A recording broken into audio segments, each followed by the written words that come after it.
Bíblias, no livro do profeta Jonas, capítulo 2, estamos a olhar para um texto que é provavelmente conhecido da esmagadora maioria de nós. Aliás, falar do profeta Jonas é fácil porque nós conhecemos a sua trajetória. Enquanto vamos abrindo as nossas Bíblias, no segundo capítulo de Jonas, gostava de recordar que ele estava em Samaria, foi chamado por Deus para ir para Nínive, a capital da Assíria. Aquele reino crescente, pujante, que se tornava uma ameaça para o povo de Israel. E Deus disse-lhe para ele ir para Nínive e anunciar o arrependimento. A necessidade que aquelas pessoas tinham de mudar as suas vidas, de parar com aquele comportamento e de se voltarem para Deus. E Deus enviou-o para ali. Ele foi para o outro lado. Deus enviou-o para leste e ele foi para o oeste. Ele fugiu. Sabemos também que nesta fuga, como se fosse possível fugir de Deus, ele, quando comprou o seu bilhete no navio, aquele navio onde ele viajava foi abalado por uma forte tempestade. E no meio daquela tempestade, todos os ocupantes daquele barco oraram, fizeram preces aos seus deuses, tentaram de uma forma humana, naquilo que lhes era possível, acabar com aquela tempestade. E Jonas dormia, tranquilo. E eis que alguém o acordou e perguntou: quem tu és? Quem és tu? Quem é o teu Deus? Tu não fazes absolutamente nada. E Jonas contou: eu sou um servo do Deus único, Deus vivo, Deus verdadeiro, e eu fugi da sua presença. Mas também disse que se o tirassem ao mar, aquela tempestade iria acabar. E é verdade. Quando Jonas foi lançado ao mar, a tempestade parou, houve bonança para os outros e para Jonas. Deus enviou um grande peixe, não para comer, não para matar, mas foi aquele peixe providencial para que Jonas fosse poupado. E é de lá, dentro deste peixe, que nós encontramos a oração de Jonas. Podemos também chamar a oração de um arrependido. E olhemos para os primeiros 6 versículos, Jonas, capítulo 2, versículos de 1 até 6, e encontramos a angústia. E orou Jonas ao Senhor, seu Deus, das entranhas do peixe, e disse: na minha angústia clamei ao Senhor, e Ele me respondeu. Do ventre da sepultura gritei, e tu ouviste a minha voz. Porque tu me lançaste no profundo, no coração dos mares, e a corrente das águas me cercou. Todas as tuas ondas e as tuas vagas têm passado por cima de mim. E eu disse: lançado estou de diante dos teus olhos.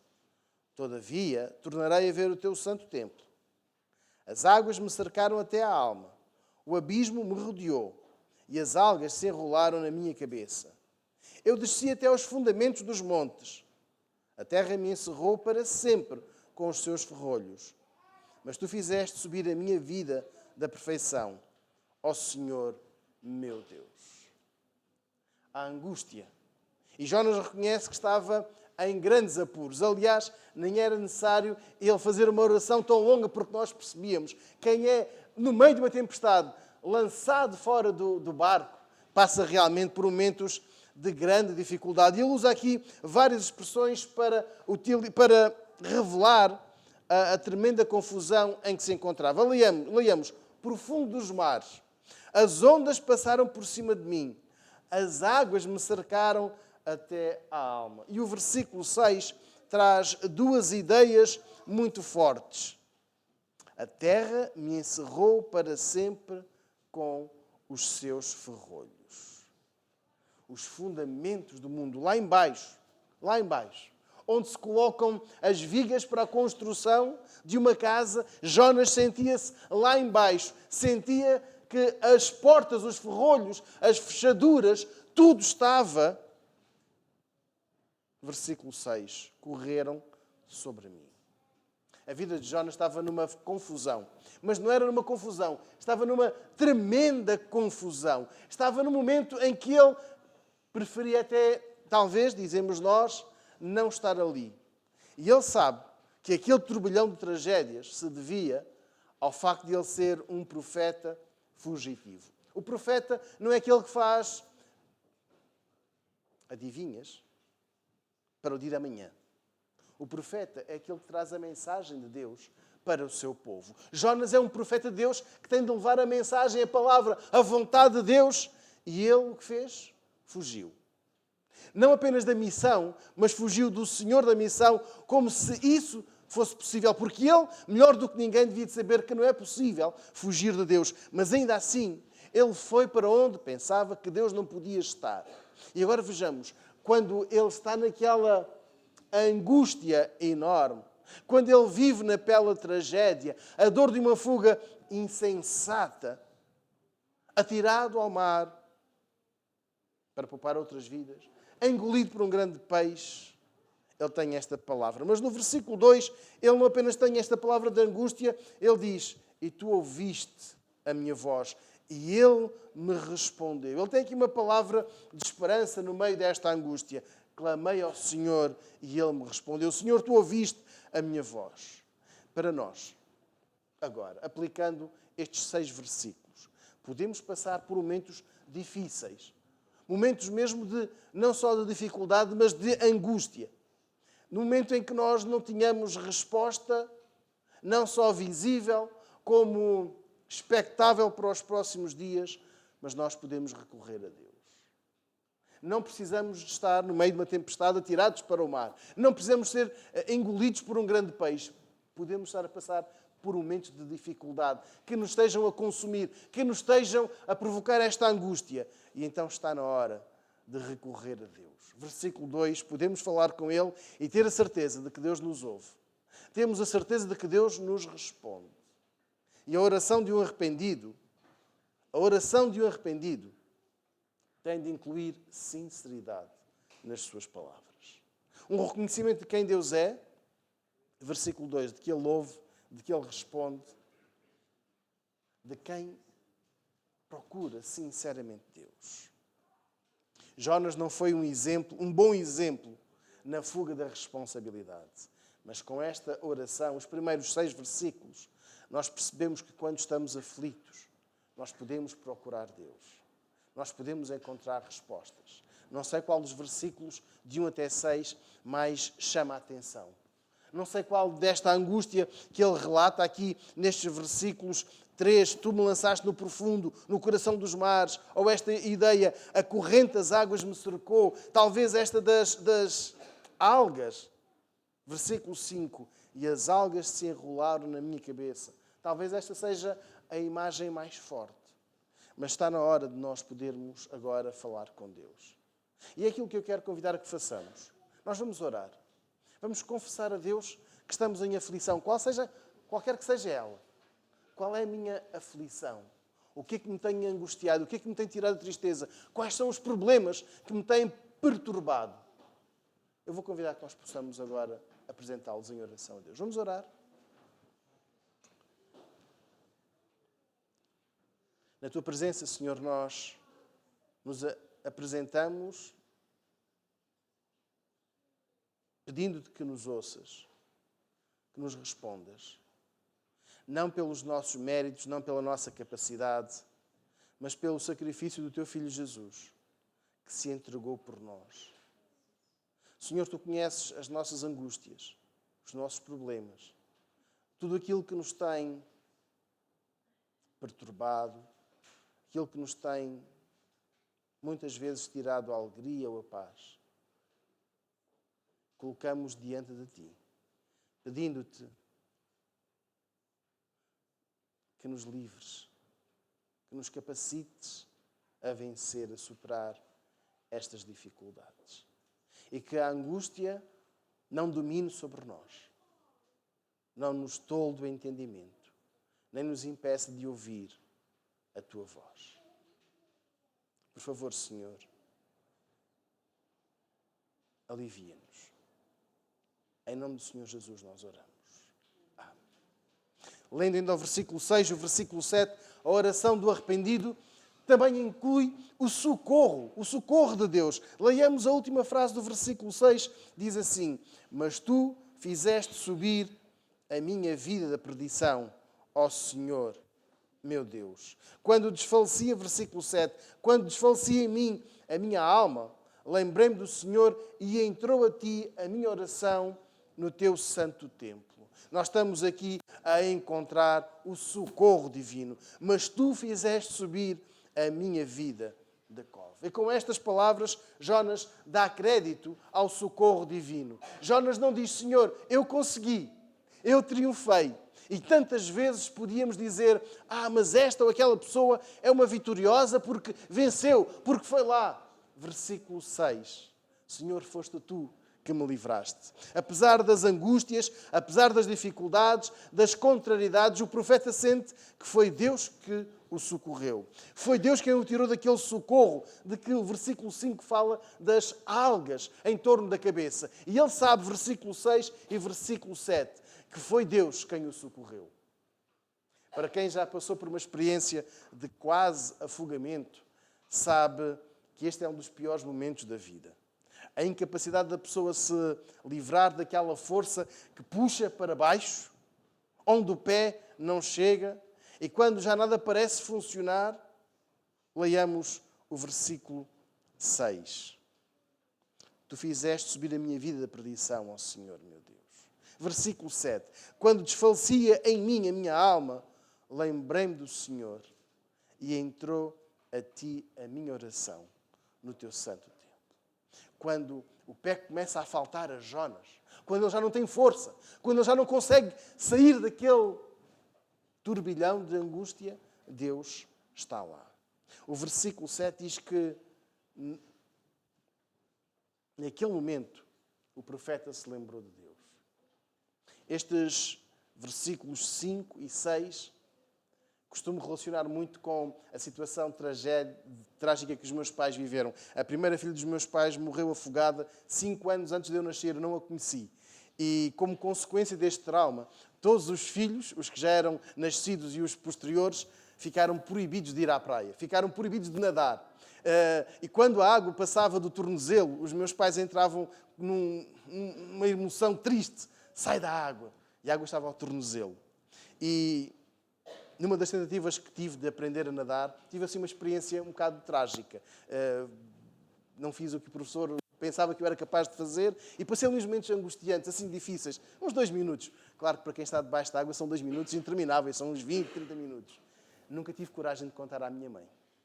Contei a uma ou outra irmã, mas à minha mãe não. Porque se eu soubesse, eu sabia que se lhe contasse, eu ficava proibido de ir às aulas de natação. E olhemos para estes traumas. Versículo 7. O profeta supera-os confessando a Deus. É um trauma que o profeta consegue superar com a oração. A oração é também o tempo em que nós dizemos, tal como o profeta, Senhor, eu estou angustiado, eu já não aguento, o pé está a faltar, ninguém me socorre. Não, tu estás lá. És tu que me socorres. Versículo 7. Eu sinto, Senhor, que a minha palavra, a minha oração, entra no teu santo templo. Eu preciso de me lembrar de Deus. Nós precisamos de falar com Deus. E tal como o profeta faz aqui no versículo 6, mas tu fizeste subir a minha vida à perdição, ó Senhor meu Deus, nós reconhecermos, obrigado Senhor, porque tu tens sido o meu socorro. Tu tens sido o meu alívio, tu tens sido a minha mão, tens sido aquele braço que me sustenta. Os nossos traumas, as nossas cicatrizes dolorosas podem ser superadas pela oração. E quando estivermos a sentir que as forças nos puxam para baixo, lá para o fundo do poço, falemos com Deus. Claro que a dificuldade de uns não é de outros. E o trauma de uns não existe para outros. E o que para uns é fácil, para outros é impossível. E então os versículos 6 e versículo 7 dizem-nos, fala com Deus. Sente o socorro divino. Deus está sempre ao nosso lado. Nós precisamos de clamar por Ele, de o procurar, de o buscar e de encontrar o livramento que Ele tem para nós. Gostava que pudéssemos olhar para o versículo 8 e ver que a oração de um arrependido tem uma consciência única de quem Deus é. Os que observam as falsas vaidades deixam a sua misericórdia. Eu sei que alguém tem uma tradução diferente no versículo 8. Um de nós possa fazer a leitura do versículo 8 em uma tradução diferente, por favor. Que adoram ídolos inúteis, perdem a oportunidade de receber todas as provas de bondade que Deus oferece. Obrigado, é isto mesmo. Os que adoram os deuses, como diz, inúteis. Ídolos inúteis. E esta visão de um só Deus, a visão monoteísta de um homem, atenção, é que este homem que está aqui a orar é o tal homem que fugiu de Deus, o tal homem que desobedeceu, o tal homem que quis ir para o canto oposto para onde Deus o tinha enviado, o homem que se recusa a falar do arrependimento, porque eram pessoas que viviam debaixo da idolatria. E agora ele no versículo 8 diz que quem não ama exclusivamente a Deus, ou seja, quem tem os seus ídolos, quem tem as suas esculturas humanas, está a caminhar para a perfeição. O texto diz misericórdia. E o versículo 8 diz que a misericórdia só pode vir de Deus. E que quem não confia exclusivamente em Deus, o profeta diz que afasta de si a própria misericórdia. Luís, importa-se de reler o versículo 8, como diz, por favor? Os que adoram ídolos inúteis perdem a oportunidade de receber todas as provas de bondade que Deus oferece. Perdem a oportunidade de receber as provas de bondade que Deus oferece. Nós podemos olhar para o versículo 8 e dizer: só Deus salva. Só Deus salva. E esta noção da misericórdia, quando é a misericórdia humana, é falível, é limitada e é incoerente, e é injusta, e é incorreta. Por outro lado, a misericórdia divina salva, reabilita, perdoa, alegra e vivifica. A ideia errada de que todos os santos ajudam, muitas vezes ouvimos: mas se tu recorreres a esta ou aquela fonte, a esta ou aquela divindade, tu vais ter. Errado. E o profeta Jonas sabia isto muito bem. Aliás, quando ele estava na tempestade, todos os seus colegas recorreram às falsas divindades, aos ídolos em que eles acreditavam. E nada funcionou. E quando Jonas disse: eu sou um servo do Deus vivo, o Deus de Israel, se me atirarem para o mar, tudo isto vai acabar. E eles sentiram não o poder das palavras de Jonas, mas o poder do Deus a quem Jonas deveria servir, a quem Jonas amava e a quem Jonas tinha desobedecido. As falsas divindades não dão descanso. O Salmo 115 tem expressões tremendas sobre adorar as estátuas ou confiar em imagens. Ainda que tenham olhos, não veem. Ainda que tenham boca, não falam.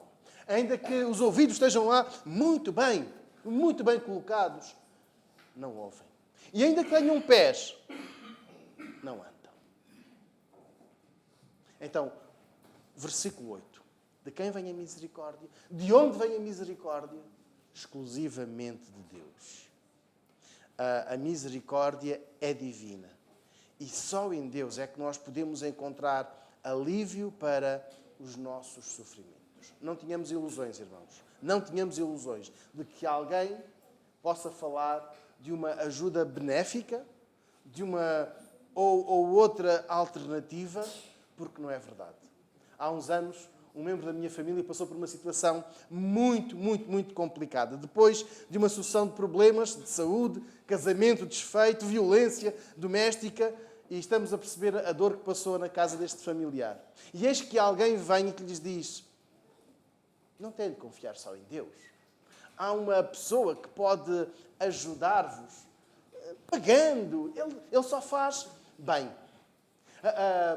Nem sequer é feitiçaria, nem sequer é magia. É apenas uma ajuda amiga que este Senhor pode dar, porque Ele resolve esses problemas.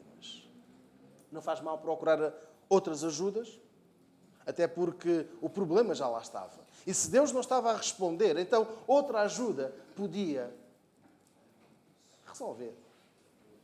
Sabem qual foi a resposta de uma família com complicações de saúde, com violência doméstica, com casamento desfeito? Não. E é aqui que nós encontramos o versículo 8. Quem vai procurar ajuda fora de Deus, afasta de si a misericórdia.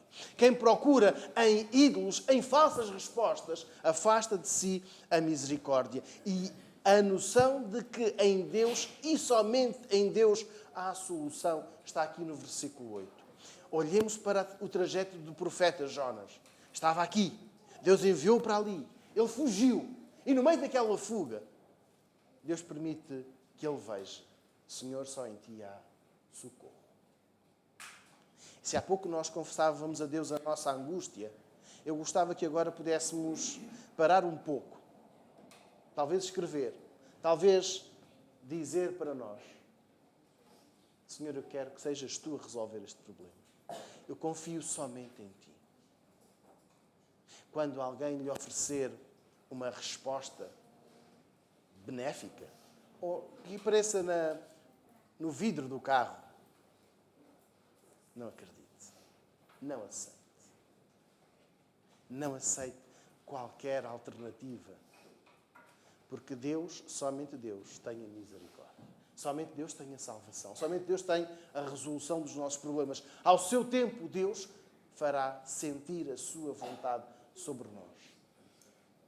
A crença num só Deus é uma questão que ultrapassa os livros. Aquelas teorias.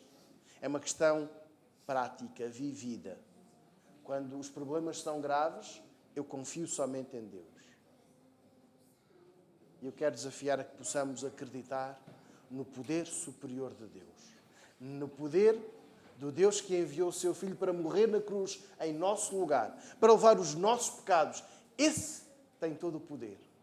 Porque Ele venceu a morte. Ele carregou os nossos pecados. Ele venceu a morte. Está vivo e a dizer-nos: eu estou a olhar por ti. Eu estou a olhar por ti. Terminando, irmãos, versículos 9 e 10, a oração de um arrependido também tem o compromisso. Mas eu te oferecerei sacrifício com a voz do agradecimento. O que votei, pagarei. Do Senhor vem a salvação. O versículo 10 já vamos ler. Mas gostava de repetir o versículo 9. Mas eu te oferei sacrifício com a voz do agradecimento. O que votei, pagarei. Há uma tradução que diz diferente. Em vez de com voz do agradecimento, diz com a ação de graças.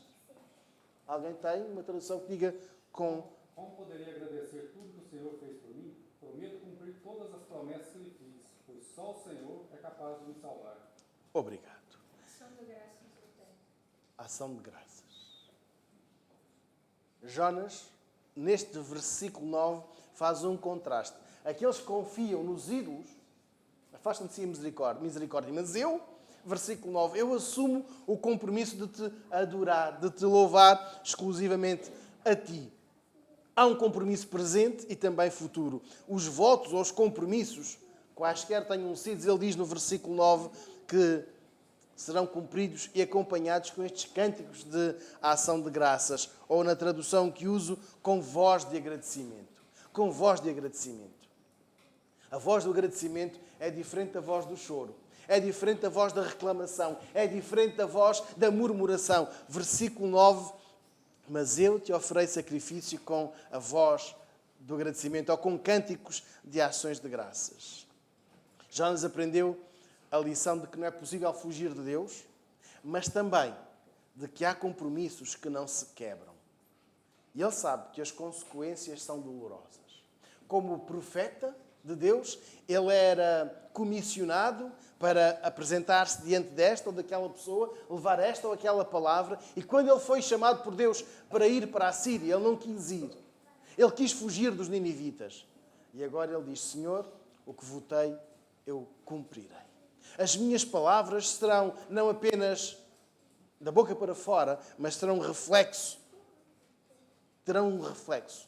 na minha vida diária. E ele fala aqui da gratidão. A gratidão que deve acompanhar cada oração que fazemos. Mesmo quando estamos a interceder, mesmo quando estamos a confessar, devemos ter uma voz de agradecimento. Sermos gratos a Deus. Por tudo o que tens feito, eu te agradeço. Então eu quero desafiar. Seja agradecido nas suas orações. Fale com gratidão a Deus. Agora, o versículo 9 que nos atrai. Diz, a parte final do versículo 9. O que votei, pagarei. Chegamos então à parte de assumir o compromisso. O livro de Eclesiastes, no capítulo 5, tem algumas palavras sobre isto. Sobre os compromissos que nós assumimos. Sobre aquelas palavras que nós dizemos, eu vou. Diz-nos o texto que devem ser cumpridas, devem ser honradas as palavras dadas. E é importante ouvir mais e evitar falar precipitadamente. O livro de Eclesiastes chama de sacrifícios de tolos desagradam a Deus. Então, olhando para o versículo 9, tenhamos calma antes de assumir um compromisso. Senhor, eu irei fazer isto. Calma. Porque aquilo que nós dissermos que faremos, teremos mesmo de fazer. Prestar atenção às nossas palavras. Nunca saberemos se os cumpriremos, mas Deus sabe o que dizemos e porque o fazemos. Convido um de nós possa ler Eclesiastes, capítulo 5, versículo 2, e estamos a ler o livro de Eclesiastes, capítulo 5, versículo 2. Um de nós pode ler, por favor. Não te precipites com a tua boca, nem o teu coração se apressa a pronunciar palavra alguma diante de Deus, porque Deus está nos céus e tu na terra, portanto sejam poucas as tuas palavras. Obrigado. Não te precipites com a tua boca. E Jonas, agora, depois da dor, depois da tragédia, depois daquela angústia, ele diz, Senhor, o que votei, cumprirei. O que assumi contigo, vou levar até ao fim.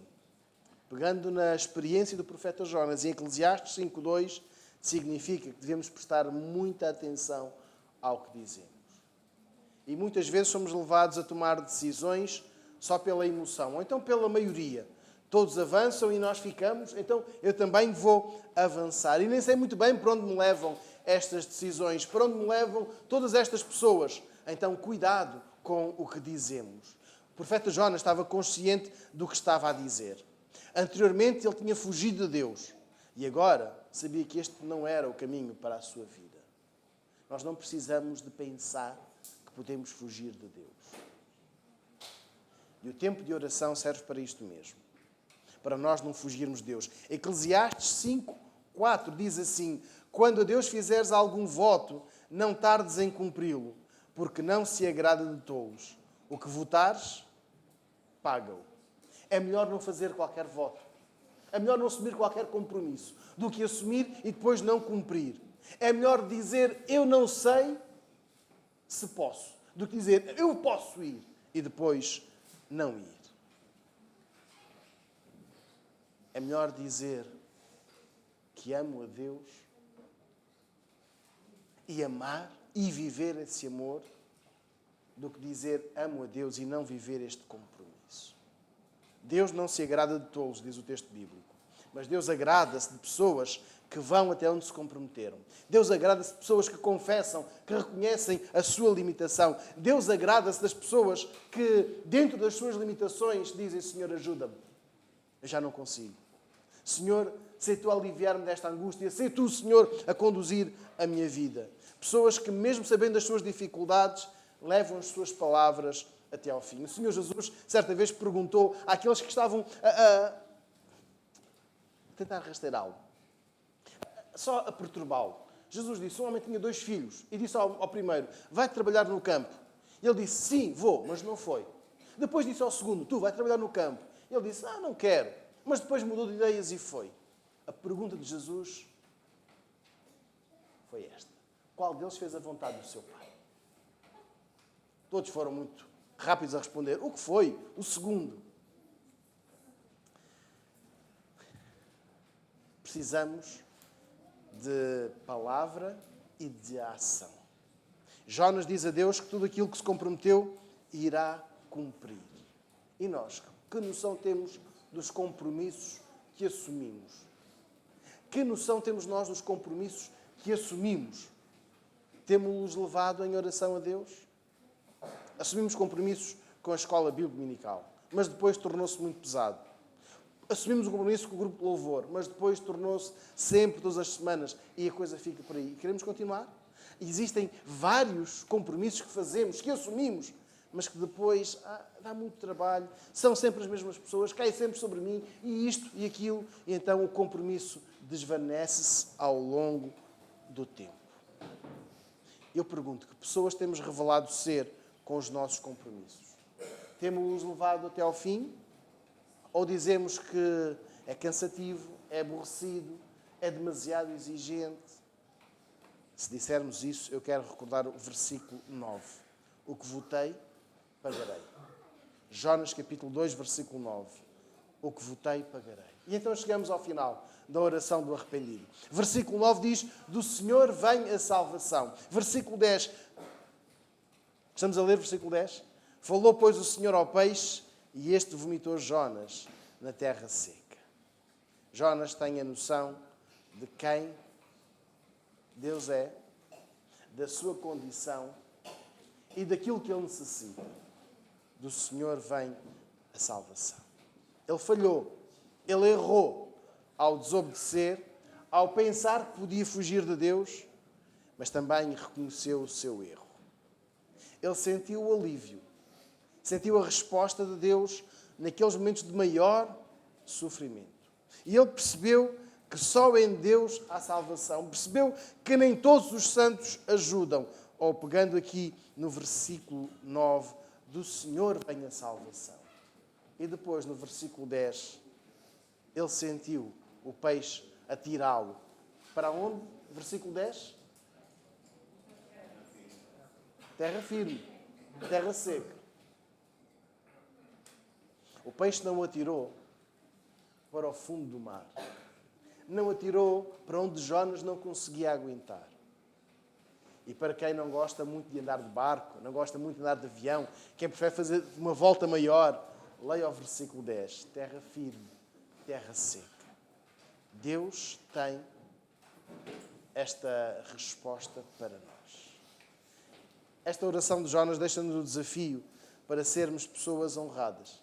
Pessoas honradas são aquelas que honram a sua palavra, que dizem o que fazem e fazem o que dizem. E olhando para esta oração do profeta Jonas, perguntamos, como está o nosso tempo de oração com Deus? Como está a nossa confissão? Como está a nossa conversa com Deus? Temos-lo reconhecido, como ele disse, com voz de agradecimento? Temos reconhecido o socorro de Deus, somente de Deus? Temos assumido o compromisso? Eu quero convidar a que possamos agora ficar em oração. Vamos orar. E olhando para este texto de Jonas capítulo 2, a oração de um arrependido, o que é que nós temos de confessar? Vamos orar. Deus bondoso, Deus grande, Deus poderoso. O Deus que cura, que restaura, o Deus que perdoa. A Ti nós trazemos a nossa confissão, pedindo-Te que nos perdoes, pedindo-Te que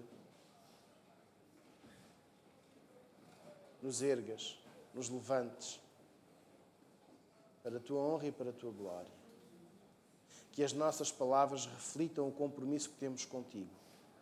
Nas diferentes áreas onde nos temos comprometido, nós queremos pedir-te que o Teu Espírito Santo nos renove o entendimento para aquilo que devemos fazer. Senhor, pedimos-te o alívio das nossas angústias, das nossas dificuldades, e quando já não soubermos o que fazer, saibamos recorrer a Ti, confiando no Teu poder. Senhor, se alguma falsa misericórdia se aproximar de nós, ensina-nos a repelir. Porque só em Ti nós queremos encontrar a solução. Só de Ti nós queremos receber a cura, o restauro, o perdão e a salvação. Opera em nós, de maneira que possamos ser mais corretos íntegros diante de Ti.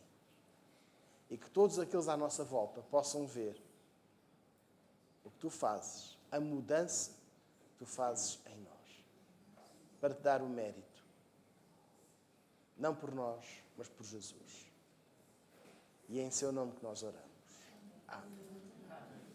Enquanto escutarmos o prelúdio, vamos ficar em oração silenciosa. Vamos ficar em oração a sós com Deus. E quero convidar agora neste tempo que possamos confiar ao Senhor alguma angústia, alguma dificuldade, mas também a pedir-lhe o socorro.